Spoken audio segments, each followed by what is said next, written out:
I didn't like wake up one day and say I want to be a YouTuber. I think anybody who does that is insane. Personally,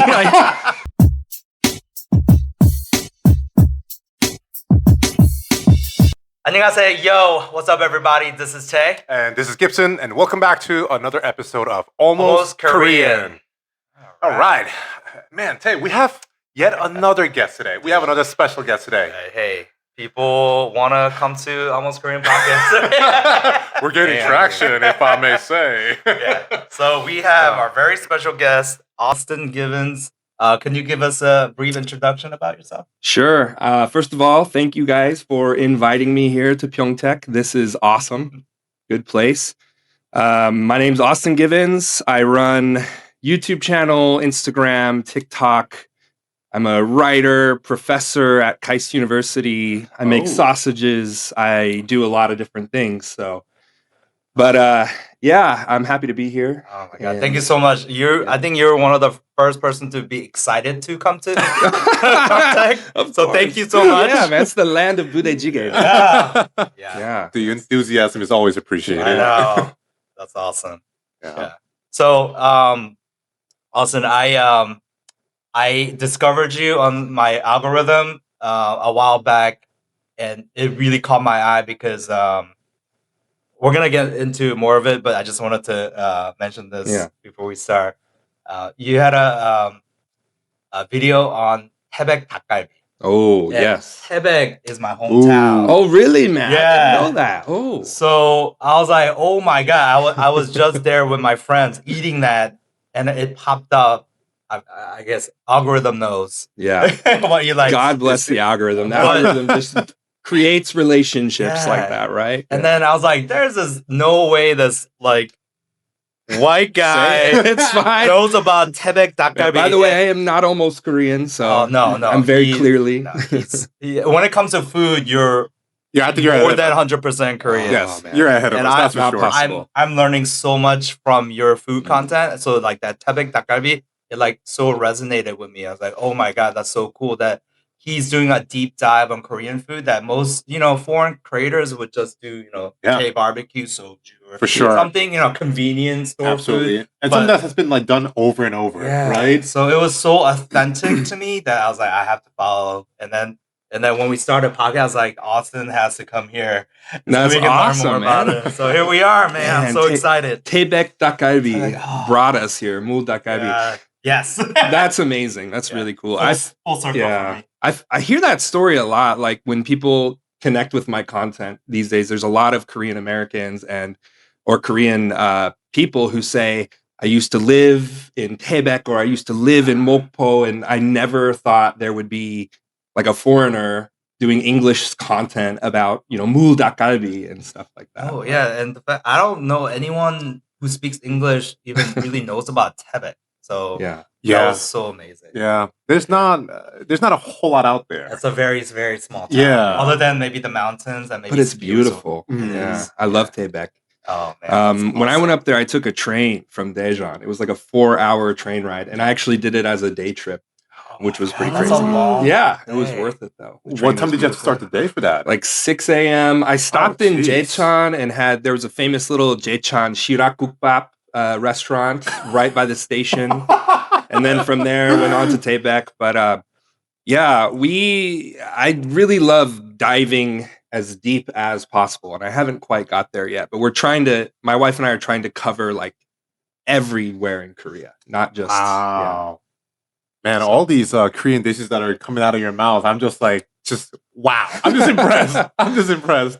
Yeah. I'm going to have to try some of these dishes, by the way. Oh, man. Well, shirakguk is like shiregi gukbap, but it's like it's the Gyeongsangdo Satori, the dialect, and I still can't figure out the story behind that restaurant because Daejeon is definitely not Gyeongsangnamdo. Why are they calling it shirakguk instead of shiregi gukbap? Daejeon is actually a really, really pretty area too. I've actually been there one time with the family, and I really loved it. I did a content on Daejeon, like a paid content, one of my first paid travel content. It was beautiful there. It's amazing. All right, awesome. So I'm interested to know, what was your life before Korea? What did you do there? Where are you from? Sure. So I'm from Indiana. from a really, really small town called Bern, Indiana. It's like a Swiss immigrant town. You know, in the Midwest, they have all these like immigrant towns. They came from Switzerland, my great grandparents. That's why it's called Bern. If you go there, all the buildings are like Swiss style. But it was interesting. all 4,000 cool. people. 4,000 people in my town, and then surrounded by cornfields. But my family has a butcher shop there. So I grew up working in my family's butcher shop. That's kind of how I started getting involved with food. And that yeah, makes sense. I got The memories. sausages. Yeah, making Okay. sausage. My first memory that I can even think of in my mind was watching my grandpa like slaughter a cow. Yeah, it was like a Was big it moment. traumatic or Maybe a little bit, but at the same time, it was felt kind of like a ritual. Like my grandpa was always smiling, always happy, but he was just like, "Hey, I'm going to show you what we do for a living, and you have to know this is what food is. This is where food comes from.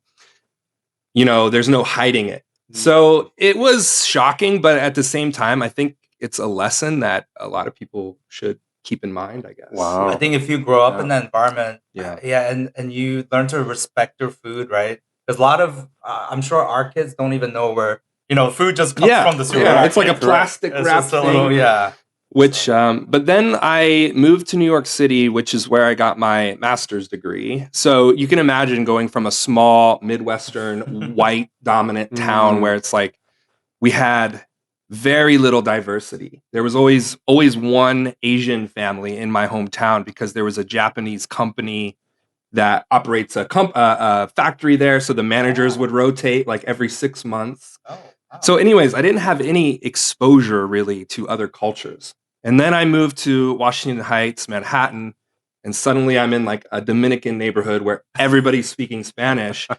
It was really culture shock for me, Yeah. but I really cherished that moment, especially the first few months, because I'm really into this analytical idea of cultural territory, the idea that culture itself has territories just like countries do. There's like an analytical way of thinking about it where suddenly I was in my cultural territory. Now I'm in somebody else's cultural territory, and I have to make sure I'm invited in and respectful.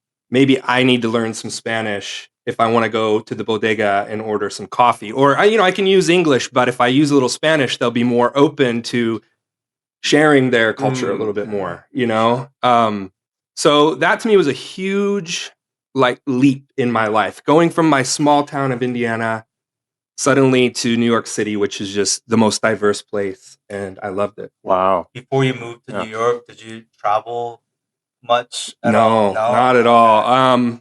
I think before New York, I don't even think I visited Canada. It was just in the US. The US is big, It's so big, yeah. but I always wanted to travel. I had that desire, watching travel shows, like I want to see the world. So you're open to it. It just heck didn't yeah. get a lot of opportunities. Yeah. Money, resources. My family didn't travel too much and stuff like that. But then, New York was awesome. I studied poetry there, and I got my MFA there. I also started working at a cheese shop there called Murray's Cheese. And that also pushed me more into the foodie stuff. We actually took classes of like how to taste things. And that was, I would say, probably my first exposure to Korean culture as well. Oh. New York City has a big Korean population. Yeah. But it wasn't like I didn't plan to move to Korea. So it wasn't like I was trying really hard to engage only with Korean culture and learn about Korean culture. It was just like I had friends who were Koreans. Yeah. One of my good friends, his name was Norm. He would operate a cafe shop during the daytime that had study rooms, and it was by where I worked. So I would go to his cafe and drink coffee before going into work. And then at night, he would turn it into a noraebang. Like the study rooms would have screens, and that's how he would operate his business. Amazing. So coffee in the morning, noraebang at night. Creative. I like it. Work hard, play hard. Exactly. Yeah. So. That's so cool. So New York, I mean, obviously it's a very diverse cultural hotspot, right? And I guess Korean food was one of them. Mm. And that's how you got exposed. I mean, as I said, the exposure was very little because there's so many cultures. There's so many things to explore in New York. And it wasn't like I wanted to just focus on Korean food, Korean culture. But I did try my first Korean food in New York. Shout out to a place called Golgi. What was it? Golgogi. But I had no idea how to pronounce it. I was saying that Gogoji, of course, at the time. But now I know Gogogi in Washington Heights. They did fried chicken and Korean style ramen, and that was like my first exposure to Korean food. What year was it? Sorry. Yeah. Man, that would have been like 2009, 2010. Okay. I lived in New York for 5 years, and then I moved to Korea in 2015. So I've been here for about 10 or 11 years. Oh, wow. now. So, Okay. Yeah, even back then, the Korean food scene wasn't too big. Maybe in New York, like Flushing. Flushing was a big one. I never actually went there to eat Korean food. I regret it now because I had no idea I was coming to Korea, but we did do a couple of like soju fueled nights in Koreatown. Me and my coworkers would go, but yeah. You've had experience up there, right? I did. I have a little bit. As a matter of fact, Flushing is where I was born. Oh, awesome. Yeah, Very cool. Flushing was See, where I was born. I got to go back to New York. I have a lot of Korean friends now who you're like, you got to go to Flushing, and Queens is where it's at. That's so interesting, though, because you said like even Washington Heights was not necessarily like a turning point, if you will, when it comes to the Korean culture exposure. So I know you said it had some Korean friends, but how did that happen? Where was it at one point where it kind of pushed you to want to move to Korea? So, that's a big decision. Yeah, it's a huge decision. As I said, I was always interested in traveling. My wife worked as a nurse in New York City, and I could tell, that job is very hard. She was an oncology nurse. That's tough. And she was amazing at it. But I could tell, like, we needed a break, and we always wanted to travel. We had talked a lot about our bucket list was to live in another country. Oh, wow. Like, just to, we made that jump from the small American town to New York, and now we wanted to, like, see what it's like to be in another country. Wow. So we were, like, kind of looking around. We had a friend who taught English in Korea, and he said, yeah, you should go. It's awesome. So we, like, threw in the towel. We're like, all right, let's go. Let's leave New York. And our plan was to be here just 1 year, right? We're going to come to Korea for a year. We're going to go to Japan, Vietnam, and then we'll go back to New York and continue on. But, plans change, I guess. It certainly did. Yeah, for sure. There's like a pattern with our There's a pattern. They don't know anything about Korea. They come for, with a small expectation. We just talked about this too. I know. And then they like fall in love. And I guess that's why you're here, right? Yeah. But that's so amazing. Did you meet your wife back in Indiana or New York? She's from the same town as me. We met in high school, man. I've been married for 16 years. Wow. Even we got married when I was 22 years old because we were kind of from a very conservative family. Like, you're not moving to New York before you get married, and we were okay with that. We had been dating for years before that. So wow. And so she was okay also coming to Korea too?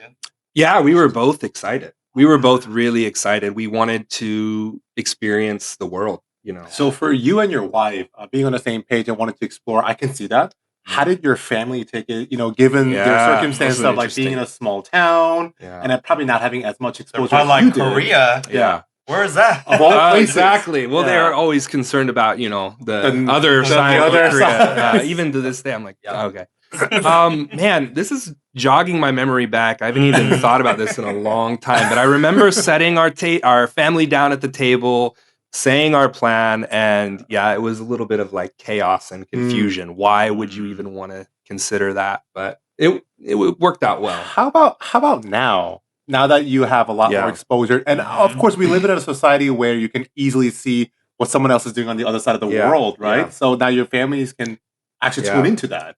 I think my family is okay with it. Of course, they want to be closer to us, but my wife's family, especially, they love Korea now. They visit almost every year. During the COVID time, they haven't visited, but every time they just fall in love with it more and more. So it's good. Awesome. And it's amazing. And they're not, I feel like they're lucky. They don't realize how lucky they are because we get in the car and we do the road trip around Korea. They're not limited to just Seoul and like we went to Jeju in April with them, and that was their first time in Jeju, and we had a great time. So it was awesome. That is amazing. I just saw one of your videos with your family. You took them to the baseball game. Oh, heck yeah. That was my wife's family. Oh, that's right. So my brother has visited, but my mom hasn't come over yet, so yeah. It's She due. doesn't. It's overdue. Come on, Mom, if you're watching. No, she's not. We're on different wavelengths. She doesn't have really a strong desire to like travel. You know, that's Indiana kind of vibe, I guess. I mean, it's a tough travel. I mean, it's a long. It really is. Yeah. So I don't blame her. Don't give her excuses. No, it's easy. No, it's all good. It's all good. You gotta show her those videos that you've been making. I know. I feel like would anyone want to come to Korea? Agreed. Yeah. Thank you. Agreed. Yeah. So after coming to Korea, how did that journey progress? Because 1 year turned into now 11 years, yes, right? Exactly. Well, I think the 1 year here, we really found a great community. We worked at a hagwon our first year. Good friends. I guess we just realized it was healthy society we wanted to stay longer in. So I started looking for more permanent jobs. Where did you land? Were you right here at Daejeon? Always Daejeon. Oh, wow. Daejeon forever. Don't. They always say no Jamshi. They say no Jamshi, no fun city. No Jamshi. They're wrong. You guys come to Daejeon. I'm telling you, the hidden gem city. No, I haven't been, but I definitely will now. What? Yeah, man, let's go. We'll have a good time. I know. We'll have a good time. It's one of the cities that, remember we mentioned during our travel episode, we're like, Seoul, Daegu, Daejeon, Busan, Chikdo. Oh, are you singing the song? Yeah. Daejeon's one of them. Daejeon is one of them. Daejeon's one of them. To Daegu either. Yeah. So We can come do a little barbecue on my oktapang. Ooh, I like that. I like that. The river. We'll do it upright. We'll go to Sungshindang. We'll get some bread. Oh, that's a famous place. Oh, it's the most famous bakery in Korea. Okay, I'm contracted. I'm as a Daejeon person. It's in my contract. I must mention Sungshindang at any appearance. No, I'm just kidding. Trust me. Oh my god! I didn't know this was sponsored. No. You can bleep it out. Sungshindang. Sponsor. We'll clip it. Yeah. Actually, I was gonna bring you guys some Sungshindang today. My wife was kind of mad at me. She was like, "You gotta go get them Sungshindang. This is what Daejeon people do." And I drove by, and the line was so long. I was like, "I can be late to the podcast, or you can take us in person. That'd be even better. That's better. That'll be awesome. Looking forward to that." So after your first year teaching English, is that something you continue to do, or were you looking for other opportunities at that point? So in New York, even though I was studying poetry, I started teaching at the university level, doing science writing and writing for engineers. I worked for the Grove School of Engineering in Manhattan there. So when I started looking for more permanent jobs, I was looking into like research. You know, Daejeon was the science research center of Korea. It is. I don't know why I used past tense there. English teacher. But there was an opportunity for some part-time work at a research institute near Daejeon called CRISO. And then I got a job interview at KAIST, which is the Korean Advanced Institute of Science and Technology. I got that job, and I've been working there ever since. And I think that's one of the major reasons we stayed. I love KAIST. It's such a great place to work. That was one of the things I wanted to ask you about. Yeah. Because like that's a really prestigious school. Yeah. So when I found out, I don't know why I'm there. I agree. Obviously, you're qualified to be there. Oh man, some of the people I teach, I don't know. Yeah, I'm impressed every day by my students. I teach a lot of postdoc students, not undergrad students. So people older than me they're geniuses, like saving the world. I'm like, oh, I don't belong here, but I'm happy to be here. Yeah. I was amazing. I was really surprised because I thought you were just a full-time food blogger. Oh man, I'm sorry. No, where's it's my other full-time life. It's like my life is. Yeah. So I obviously as a podcast host, I was trying to do a little more research, and when I Googled you for your LinkedIn, I don't know, my computer just kind of auto translates sometimes. It says Austin Givens Nim. Oh. Of like professor or something. Yeah. I was like, oh wow, that's so cool. It's I always say it's kind of like the more boring part of my life. It's very much like editing papers, scientific papers. It's not, the technology they're working on is not boring. Probably one of the coolest things I worked on recently was my student was working on the cochlear implants for deaf people. And apparently music sounds really harsh to people with the implants. I didn't realize this. So if you walk into a cafe or a store and they're playing music, they have to turn it down because it's so grating for their ears. And this person was implementing AI technology that in real time would take the frequency of these songs and adjust it so it sounds pleasant to somebody with those implants. And here I am just like doing, mukbang, like matcha-tambang. I'm like eating food. And you're like doing, you're like literally changing these people's lives for the better. So it keeps me humble working there, I guess. It's all perspective too, right? Like your content could change people's lives in a way that like they didn't know Korea. They're like, oh, that's amazing, Oh, thank you. Especially bringing that from a different angle, as a foreigner's angle. I think that's also very refreshing as well. It's different hearing from somebody who doesn't look Korean versus if we're like, oh, I love Korean food. It doesn't hit the same. I don't think. Yes. Right? Yeah, I know what you mean. Yeah. I think it kind of comes back to, like I said, that analytical lens of like cultural territory. When you're here, this is your cultural territory. I am not Korean, right? I'm a guest here. I was invited in. And sometimes I see that when I go to a restaurant. Restaurants are perfect for experiencing culture. They're beautiful because you have to pay money. Paying that money grants you access to a culture. It doesn't mean that you can, once you're inside that territory, you can do terrible things and hostile things, right? But, the bill at the restaurant's kind of like your visa into this family's culture, into this country's culture. And now they're saying there's a transaction involved.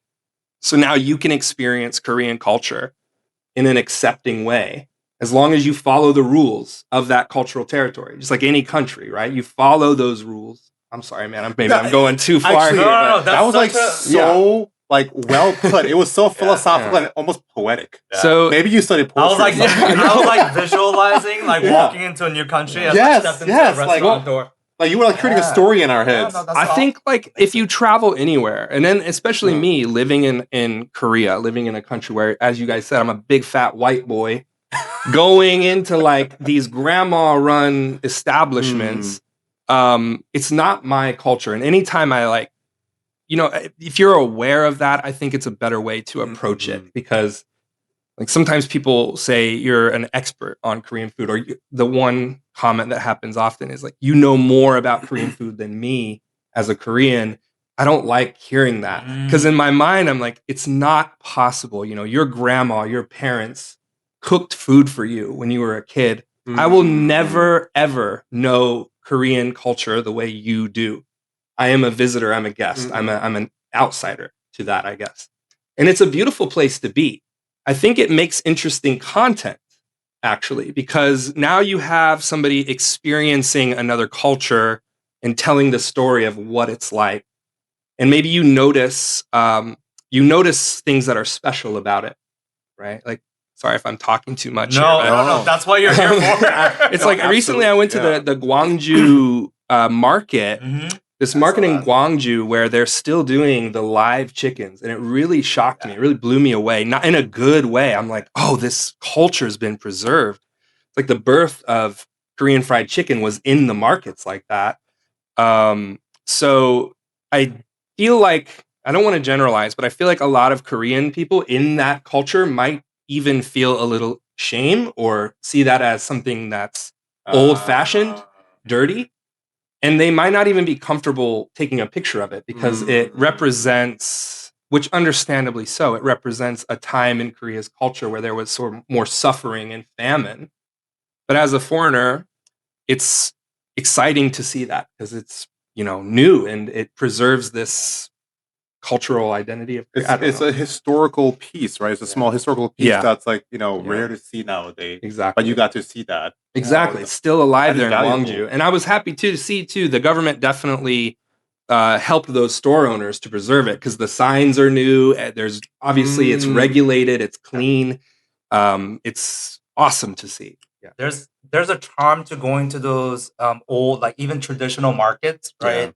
The experience is nothing like it, and you don't see too much of that these days, right? So I think it's great that the city or the state, they're trying to preserve some of these historical practices, I guess. I can understand, like, people might think, oh, that's a little inhumane, but that's how food is served, Exactly. right? There's going to be chicken somewhere, whether it's wrapped in plastic or, from a farm in a market. It's going to be in a cage somewhere. Just like the lesson your grandpa taught you. Exactly. Yeah, for sure. I mean, we just don't know anymore. Yeah, for sure. And I saw the video, and that just reminded, like Koreans love having fish in tanks at like those kimchi. Absolutely. How's that different from plucking a live chicken and kind of preparing it on the spot? That's a good point. Yeah, that's a very good point.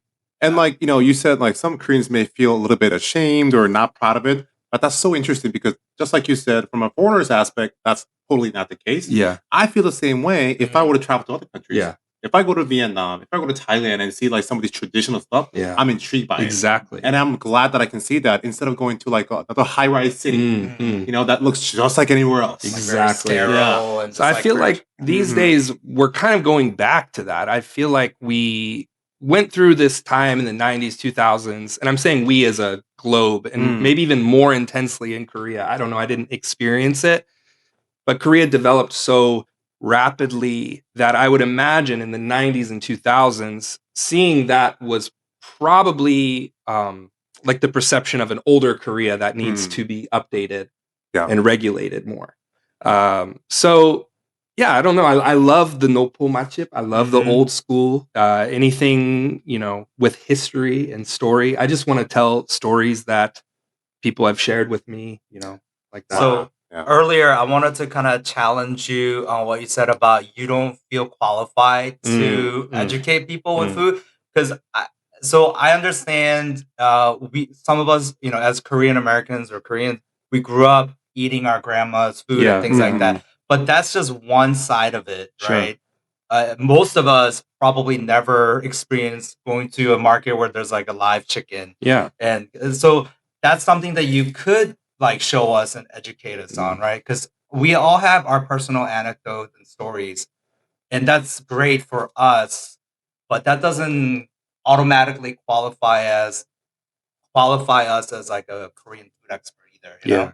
So I think what you do is very eye-opening in a way that you're kind of covering deeper parts of Korean food that most even Koreans, especially in like someone from Seoul, would experience. And I would also may add that from a fresh set of eyes. That's because you're not. I was going to say that too. You're not biased because you were saying, seeing that market for the first time. When I make that content, I hope I will always approach it as I'm also seeing it for the first time. This is amazing.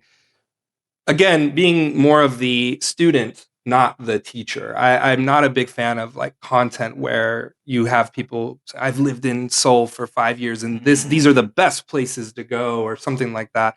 No disrespect. I just don't want to do that. I always want to approach it whereas like, this grandma who's making somori gukbap showed me her recipe and I don't know why, but she said, come take a look and I'll show you how and I want to report that kind of as a student. She's the main character. It's her territory. It's her restaurant, that kind of vibe. Because otherwise it can get kind of confusing.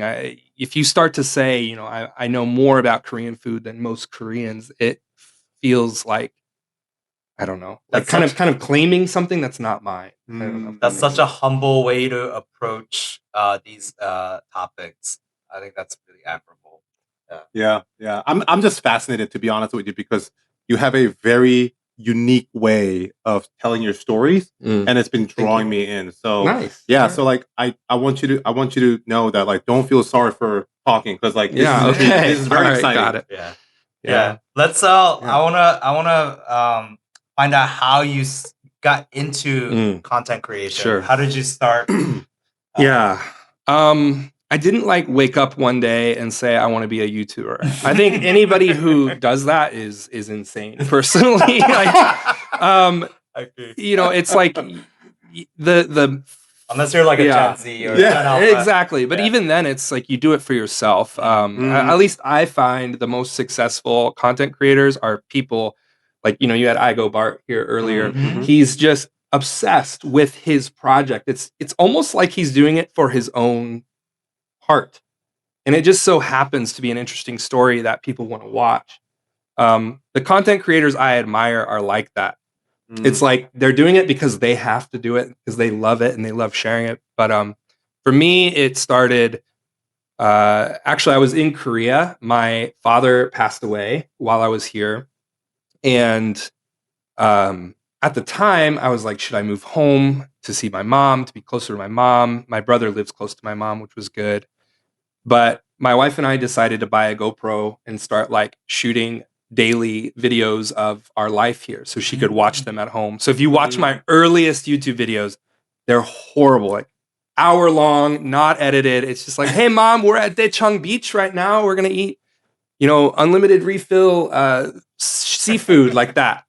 And then we were doing that for a while. And this was in 2015. No, 2016 or 17. I can't remember when we started, but the landscape, you know, has totally changed. Shorts didn't even exist then in any form. Instagram was just pictures at the time, but we were just doing that very rough style. And then we went to Jeonju, and in Jeonju we had a makgeolli, like muan, like the makgeolli houses where you order more food, they bring more makgeolli.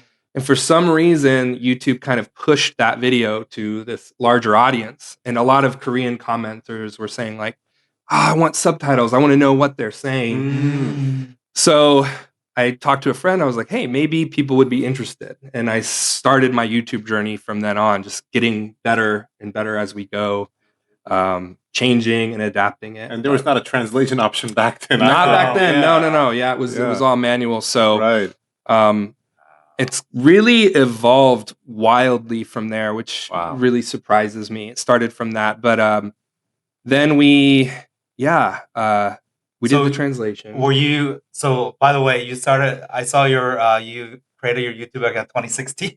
Yeah. Okay, thank you. You know more than I do. I couldn't remember the year. Did you watch those first videos? Yeah. I don't worry. I did watch some of the older ones. Please don't. There's still a please don't. That's what Bart said, but I think that's the charm. Like when you first start, you don't know what you're doing. Yeah, I have no idea.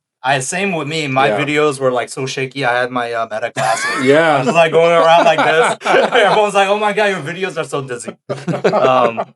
But so was it like a long form in the beginning? Long form. Very long Very form. long. Yeah, no editing at all. It was bad. But and then it kind of like we kept pushing that. It's the niche really got narrowed down into 90% Korean people from Korea watching my content.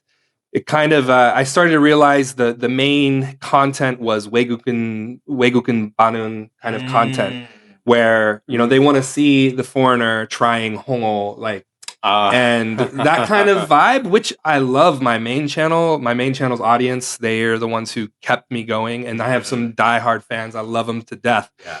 But I did always want to kind of escape that like reaction type video, more documentary storytelling kind of vibe, a little more authentic. Yeah. And that's when I started a second YouTube channel, which is just English focused and also travel outside of Korea.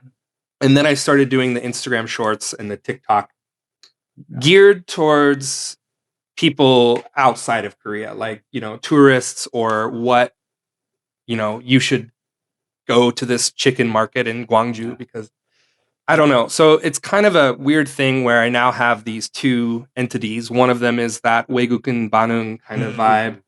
And that also kicked off when I started doing Korean TV here and that kind of stuff too.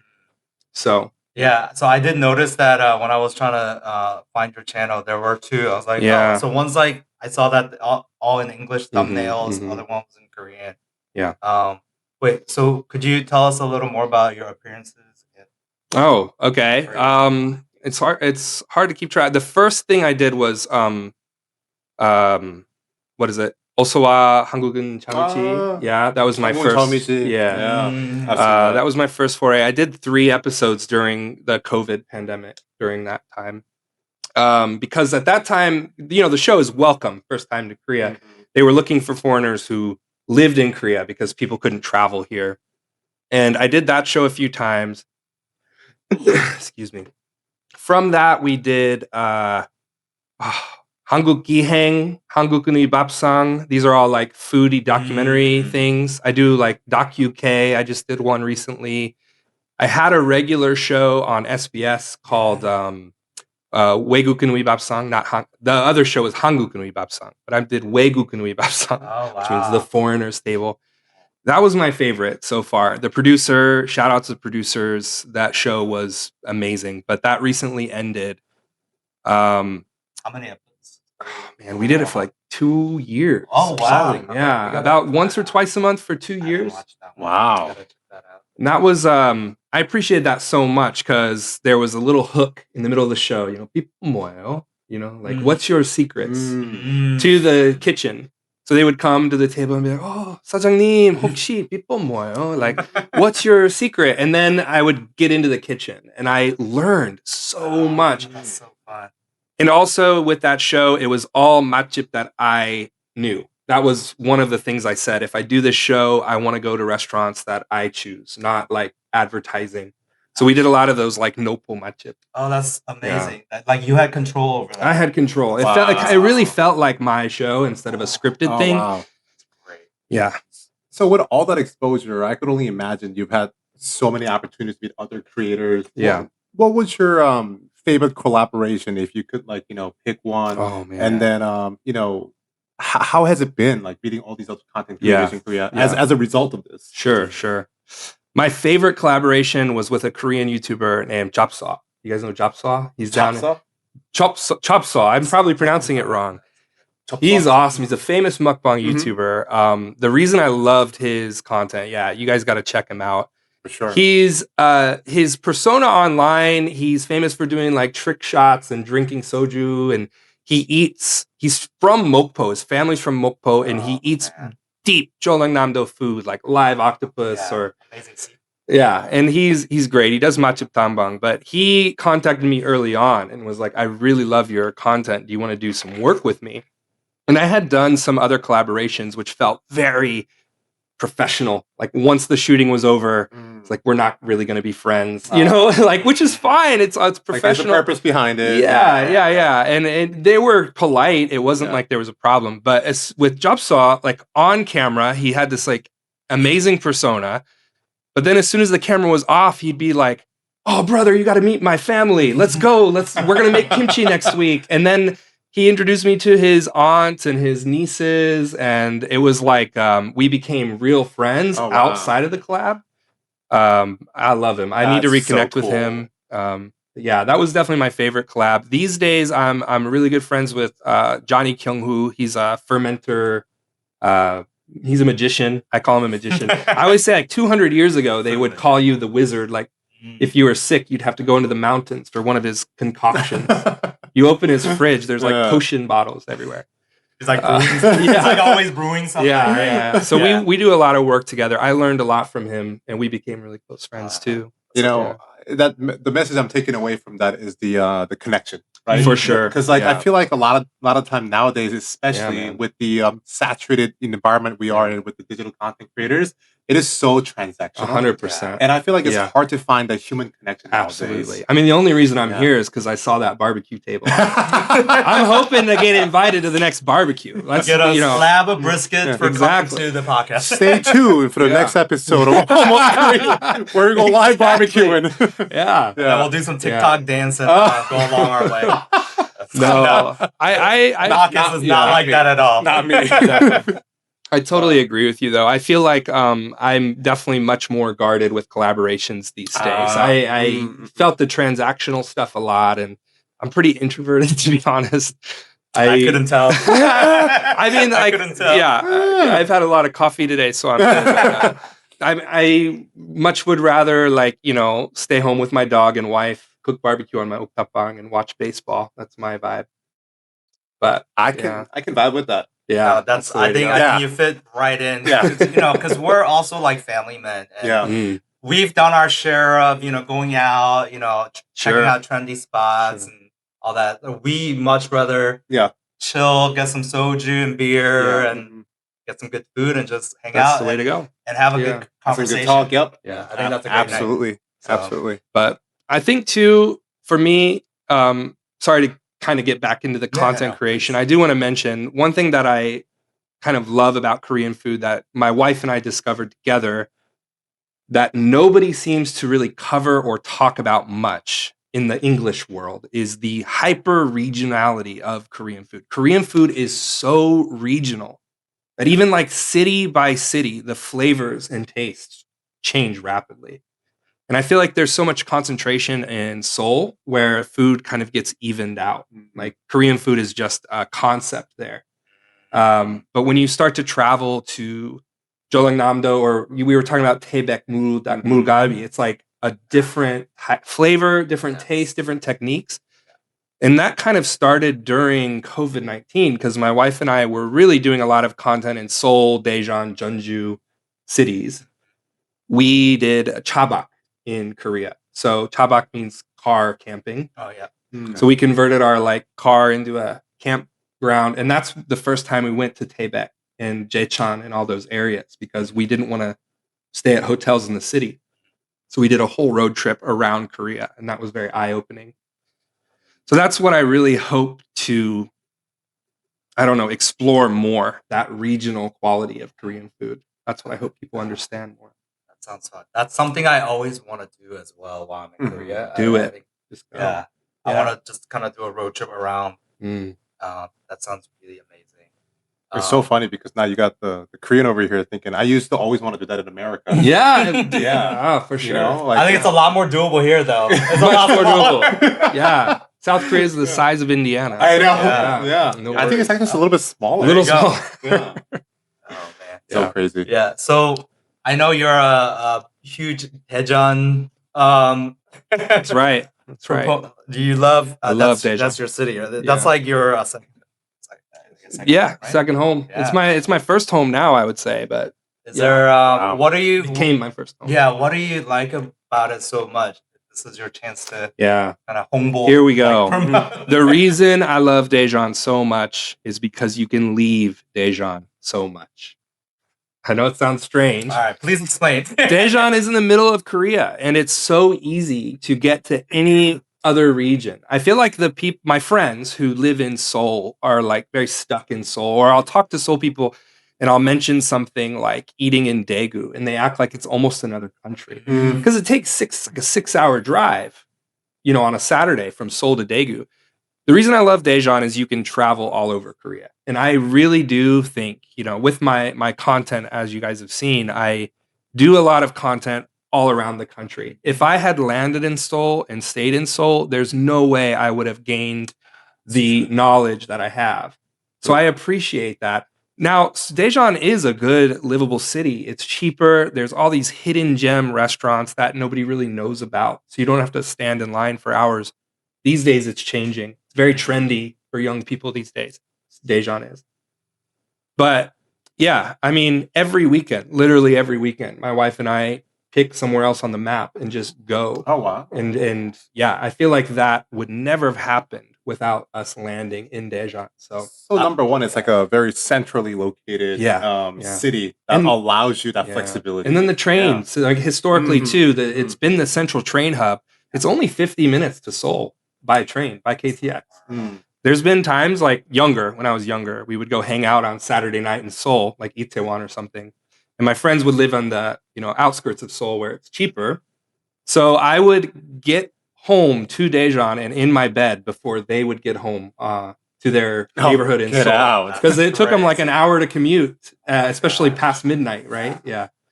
So I was like, what's the point? Just live in Daejeon. You can get there easily. Yeah, anyway, with the KTX or SRT, you can travel. Yeah, even from pyeongtaek to Seoul. Yeah, you guys are connected to the subway system here too, right? There's express. Sometimes if you take the express, it'll take less than an hour. One of my favorite restaurants in all of Korea is in Cheonan. and really close to you guys. That's 20 minutes from here. I would love to meet you there for sure. Let's do it. Soksanjong place is awesome. What kind of food is that? Galbi, but veggie galbi. It's really good. Really? Yeah, my friend Mike and I, we go there like, I don't know, maybe once every 2 months. And please hit us up. Well, this coming from Mr. Austin Gibbons, I think we ought to try it. Oh, yeah. I trust this as a recommendation. Absolutely. Yeah. Oh man. So I always wanted to ask just content creator in general. Do you have like a team, or are you doing this with just your wife? Me and my wife, all by ourselves, no team. Yeah, I would love a team someday, but we're not there yet. I have it's the long form stuff. I have maybe a year worth of content filmed ahead already, and I'm like, I wish I could find an editor, but I don't trust anybody. I find that's like usually the case, because you can't, because editing itself is like an art, right? You want to portray it in your own style and your own way, and hired editors never do the justice. That's interesting, because we heard the same thing from Bart. Yeah, I agree with him. I don't know. And plus, I heard that conversation too. I kind of agree with him. I've done it so much now. It's been so many years that I've got a good pipeline. I can edit very quickly now. Yeah. Kind of have your system figured out. Yeah, I got the system figured out. It's in the beginning, it took a lot more effort than it does now. Yeah, that makes a lot of sense. Yeah. So, I mean, with your job at the university, how do you balance it? How do you allocate your time and the time spent? I'm kind of curious on how the days or the week breaks down. That's a really good question. So, KAIST, one reason I love that university is the work-life balance is incredible for professors there. They're really in that mindset of giving professors some time, I guess, to be themselves. And there's kind of a push with KAIST where they want to shape the perception as not being this nerdy, science-only school. I remember I was kind of freaked out. I started my YouTube channel before I worked at KAIST, but I got freaked out the one day I had a student come to class who recognized me. It was the first time, and I was like, because I didn't really, advertise I was a YouTuber to my employers, or I didn't know how that would shake out or go down. Okay. I had no clue. But that was the moment where I was like, okay, this might cause some issues. And one day I got a phone call from the head of the PR department at KAIST. And they were like, we want to have coffee with you. Let's meet. And in my mind, I was like, oh, okay, here's the combo where they're like, listen, we have a policy of, you sometimes drink too much soju on your videos or say a swear word here and there. But no, she was awesome. Hyunsuk, we have a good relationship now. She said, we love your YouTube channel. We think this is great for KAIST. The president saw your YouTube channel, and we love that you have this this other side that's not this like nerdy professor side. So we're going to, if you don't mind, we want to contact some newspapers to give interviews with you. And that's so amazing. So I was just like, oh, awesome. So they've kind of embraced that. I've done some collabs with the KAIST YouTube channel too, and that kind of thing. And these days it's weird. It's kind of like a lot of the students know me there now. They're like, oh, Professor Gibbons, I saw your video at the ball game the other day. And I'm like, yeah. That's so cool. Right. So that kind of opened up some doors too. Like it did. But when it comes down to it, at KAIST, it is hard work. We get down deep. I usually work until about 10 p.m. every day there when I'm on. But I do have 4 months of vacation. So it's the work-life balance is great. Yeah. Okay. It's because it's a college. They get every time the students are off. Yeah, and then where I work, it's actually staggered because I'm doing postdoc. Oh, okay. So a lot of the postdoc students are professors, and they want to take classes when they are not. They want to take English classes or get help from me when they're not teaching. So because I don't work for the KAIST English professor department. That's not the name of the department. I'm blanking. That's okay. I work for what's called the OHAK Center, the Language Center, which is basically the postdoc spark plug in anywhere that needs help. Yeah. That is so cool. Yeah, I love working And at KAIST. It's yeah, good. They're and- very happy with that. And the time that you get off from that allows Yeah. you to have, more devoted towards the other side. Exactly. That Just is travel. And like, honestly, amazing. these days, and you can ask my wife too, she'll back me up on this. Pretty much my entire life is KAIST and editing. Like KAIST and editing. And then on the weekends, every weekend, let's go to Gwangju. Let's go to Mokpo or something like that. Or yeah. go to it's like my whole life is content and KAIST now. Yeah. And then during baseball season. Oh yeah. And you got to root for the Eagles, man. My wife and I are huge baseball fans. Huge baseball. How many fans. games have you been to? I know you go there I can't count. I'm not kidding. I can't count. Last year was the best because the Eagles went all the way to the championship. And we were really good friends with Emma Ponce, Cody Ponce. He was the MVP last year. He was the starting pitcher. He broke so many records last year. But his wife was friends with my wife. Oh, wow. And she was also pregnant during the postseason. And Cody's father, this is complicated, Cody's father came to watch him pitch. So Emma called us and she was like, hey man, I can't travel with the team because I'm about to have a baby. Can you just hang out with Joe Ponce? And oh yeah, sure, we can do that. Hang up the phone. Yeah, let's go. We're going to every postseason game we went to from their tickets. That is so cool. It was awesome, but That's so amazing. Yeah. Yeah, I saw some of those contents too. You're kind of showing him how to. Oh yeah, Korean he was food so fun to hang out with. I love people like that who, like, open-minded. They're all about respect. Yeah, man, he was awesome. Oh man, dude, those baseball game food makes me want to just go there. Yeah, for sure. Are you guys into baseball at all? I've been to a couple games. Yeah. I remember my first Korean baseball game experience was like a Lotte game. Okay. Yeah. And then my buddy who was a Busan person, he like showed me how to tie the plastic bag around my head. And those then, Busan people are crazy. They rolled up a newspaper and they like cut it to make like a pom pom. Yeah, nice. It was really fun. I was like, oh my god, this is nothing like baseball awesome. games in the US. Yeah, it's a blast. So much more livelier and just more engaging. Yeah, I think the whole atmosphere is what I really enjoy the most. For sure. So I lived in Daegu for 2 years. That's where I was stationed Lions? before coming here. So the Lions station was about, I want to say 4 subway stations away. Nice. So it was really easy to get to. Yeah. Fantastic. I love Daegu, by the way. Oh, Daegu is awesome. Good city. Daegu is really awesome. Yeah. From pyeongtaek, unfortunately, we don't have a team here. I think the closest one is one. KT Wiz. Oh, don't. No. KT Wiz. You're only an hour from Daejeon. Let's go. No. Okay, KT is in the lead this year. They're the number 1 team this year. That's the only reason I'm jealous. Yeah, don't worry. Actually, no, I have no problem with KT Wiz. I'm a big fan of the KT Wiz, and I actually think the Suwon Stadium has the best food in KT. I haven't made it to Busan yet. Okay. But KT, they're amazing. They take those old Suwon Nopo matchip and they give them space in the stadium. And I don't know if you know, Suwon is one of the capitals of fried chicken in Korea. Yes. They have a chicken street. Yeah, and those the most famous one has a stadium branch.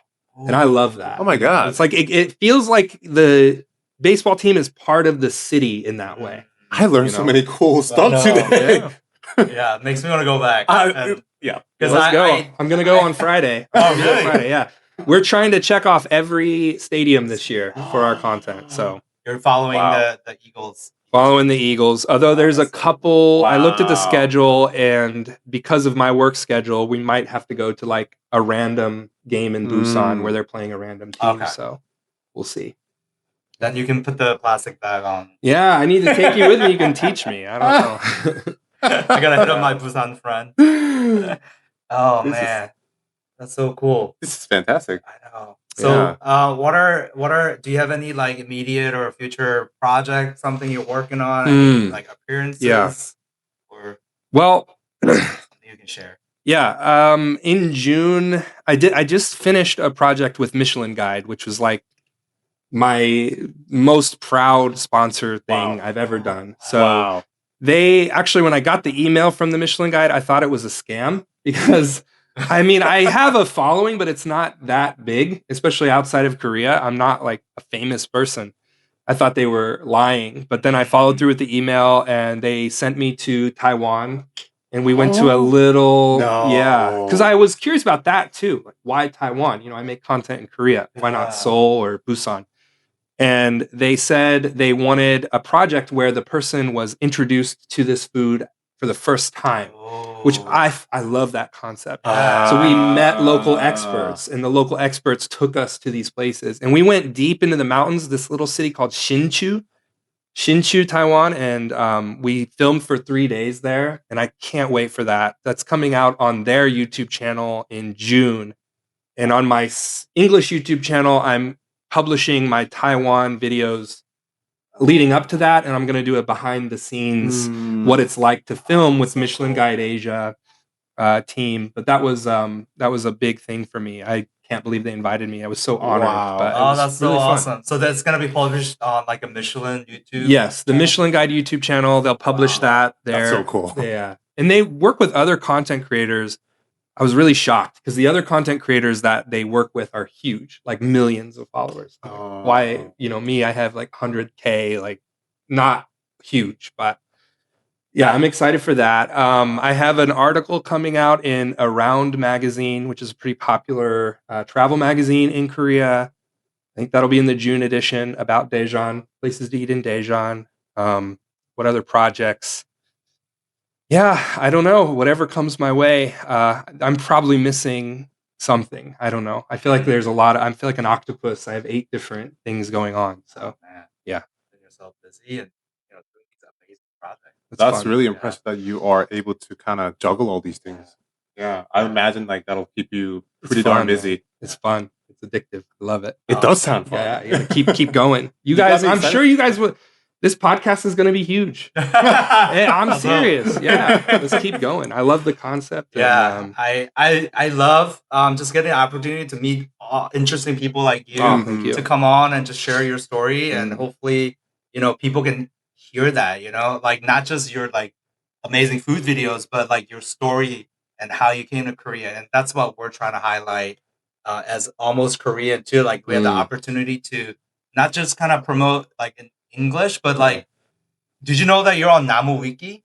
You know that? Yeah, okay. I saw that. They get Namu Wiki. There's information on there. It's not as 100% accurate. It's just like Wikipedia. Yeah. I was honored when I saw the Namu Wiki. That was like, wow, really? Okay. Yeah. So like some of those contents, they're all in Korean. So if you're not a Korean speaker, it's hard to even like find it or know about it. It's like Korea's Wikipedia. Yeah, right. And then some of those like Korean news and things like that, like people can kind of see you're there, but like they don't really know what they're talking about. Yeah. So that's something that we can kind of talk about and highlight. So I know like Bart, he had like a book just in Korean. And, he was on multiple Korean shows too. I didn't realize until later. Yeah. So that was really cool. Well, thanks for inviting me. I think it's awesome. Yeah, to be here. No, I think we covered a lot. I think I'm very excited to try his barbecue and his oktapbang. Oh yeah, let's go. We're gonna have to make that happen. I'll bring some of my sausages. Yeah. Is that okay to plug that out? Yeah. I think I saw you have a website. Like we can order that, right? You can order it. Yeah, you can order my sausage. So I'm working with my friend down in Namwan, who his name's Andy. I'll get him on your podcast too. Not a content creator. A meat maker. He's from South Africa. That'd be really cool. Yeah, dude. That would be awesome, actually. Wow, but we'll get some cutting boards ready. We'll get some like aprons. Yeah. For real. He makes have a different setup. You guys know biltong probably, right? Biltong. Yeah. Because he's from South Africa, and his one day we were hanging out, and he was like, I was like, man, I really want to make my family sausage in Korea someday. My grandpa's recipe, and he was like, let's do it, man, let's go, I'll make it for you. And so he's making, don't get me wrong, I'm not going from KAIST into a sausage factory and shipping it. It's just he's in charge of that, but I'm in charge of promoting it and selling it. So and then go ahead. I was just gonna say I did check out the website. There is like a Austin, your grandpa recipe sausage that's being sold publicly. Exactly. Wow. Yeah. All I was gonna say is that the weather's getting nice. Summer's right around the corner. What better time to do it than now? Wow. Fire up your grill. Let's go. I'll do it properly. I didn't have any in my freezer. I need to get more. Otherwise, I totally would have brought some for sure. I would Next have brought time. some. So I think because of that, because we're hungry, we're gonna have to cut it here. All right. Yeah, and then maybe Sounds we can take Austin Yeah. to some maybe pyeongtaek specialty Heck food. yeah, Let's do it. out here. Let's go. do it. Yeah, let's do it. Talking takes a lot of energy out. I know. I'm hungry, man. Yes. Let's go. All right. Well, we're gonna wrap it here. Thanks for tuning in. We'll see you guys next time. Thanks for watching. All right. Thanks for watching.